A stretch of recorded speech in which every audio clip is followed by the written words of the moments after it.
Jayo Sama from the streets to being the face of Palm Beach, but hate and envy would cut all that short.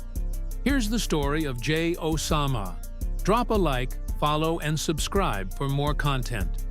Jonas Joseph, and Haitian descent, was born on November 1st, 1996.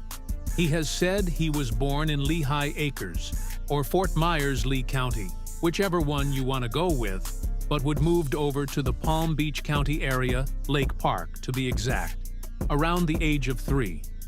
His family would end up moving to the city of Lake Park, and he would end up putting on for his hood, in a heavy way, being a Haitian's, or, as other people would say, Zo. It wasn't the easiest for him growing up.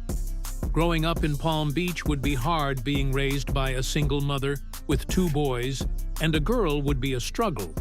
But Jonas was determined to get them out of their position. Being from Lake Park, at the time, him and his hood, Sama gang, would be the most hated Haitians in Palm Beach, and would be right next to their rivals, Riviera, or aka The Raw. And because of that, J.O. would have to be on beat early, because he would experience and come in common with death at a young age, losing some of his best friends.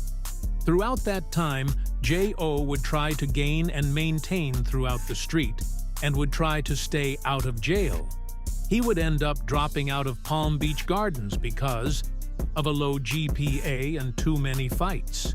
Said himself he was in the street, so he wasn't taking music as serious as he should have. But once he seen his circle going crazy about his music, and it started to give him motivation, so everything he would end up dropping would go crazy. And said in interviews he seen Future as an icon in this music game to keep him going. And that's what he would do. And on December 10th, 2016, he would drop his all-time classic intro that would start his takeover in the Palm Beach music scene. Around that same winter, he would end up dropping his first album called Drama, that was slowly but surely making him the face of Palm Beach music scene. And while he was on his come up, he made it known he was trying to put on for his hood and city, and he would end up doing that, putting on his homies Lil Snipe, Baby Glock, and Hill Hussein.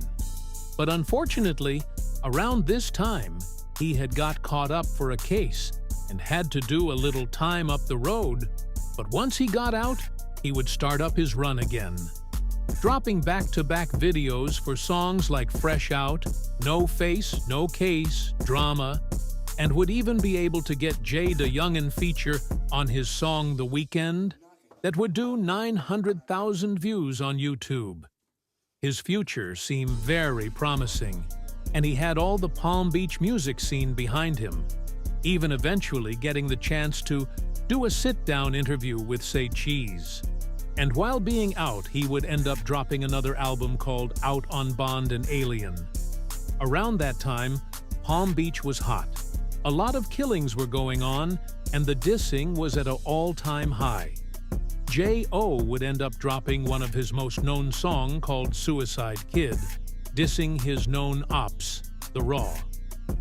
This would only make things worse around the city, but unfortunately, his career would come to a short end, because on January 27, 2019, he would be shot and killed. And this would leave a major impact on Palm Beach and Florida in general, having multiple artists send their condolences to his family because he had a child on the way. And the story is, he wasn't supposed to be in Palm Beach that day. His baby mother, a known artist, now Lil Soso, told him to stay home and not to go Palm Beach to get a haircut. But he insisted he would end up going to hang with a friend. And doing my research, he was out with a guy named Chippy. But Chippy had people trying to kill him. But instead of getting him, they got J.O. And Chippy could have taken him to the hospital, but he left him in the car to die. Unfortunately, his career and life was taken too early, and don't get mistaken. If he was alive, he would have been the face of Palm Beach.